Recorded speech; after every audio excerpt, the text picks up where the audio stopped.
The woman opens the door, and suddenly, there's a wall right behind it. Not only that, the woman realized that even the windows were blocked by the wall. No matter how hard they pounded on it, the wall wouldn't move. What's worse, the cell signal and Wi-Fi had both disappeared. That's when Jack noticed his phone screen was reacting. Once he got close to the wall, Lisa reached out and touched the smooth, icy surface. Whispering in disbelief, it wasn't carbon fiber or liquid granite. The strange material completely undermined her knowledge as an architect. Lisa then grabbed a power drill and tried to break it down, but the drill bit didn't even leave a scratch on the wall. Frustrated, Jack turned to the wall next to him. They discovered the entire stairwell was sealed off by this high-tech barrier. Clearly, there had been no wall there during the day. Yet, it was impossible to seal the whole building with bricks overnight. Just as the two sank into despair, faint knocking and voices came from next door. Lisa had the idea to raise her drill and aim it at the wall separating her from the neighbor. A few moments later, a small hole was finally drilled through. They were shocked to find the wall wasn't made of the same high-tech material, but instead it was just ordinary brick.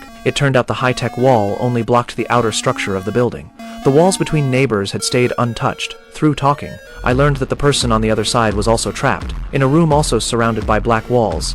They were also trying to figure out if something strange had happened, but no one could offer any answers. Everyone had simply woken up with this bizarre wall already in place. There was no noise and no trace of construction, as if it had appeared out of nowhere overnight, turning every room into an isolated cage. Jack turned on the faucet, but not a drop of water came out. He tried to stay logical, comparing the situation to a game. He thought if he found the right answer, he could escape. Lisa scoffed coldly. This wasn't one of his dull video games. Her emotions spiraled out of control, her tone filled with despair. The tension between them quickly escalated. In the tight space, blame and arguments filled the air. It was as if even the atmosphere grew heavier. In the end, Lisa said one last thing. "We're done." Then she calmly left the room alone. Jack noticed the magnetic field in one spot on the wall was reacting strangely. He tried interacting with the objects around him, hoping to trigger some mechanism. Lisa grew curious about his actions. The two began testing it together. Soon, the wall responded.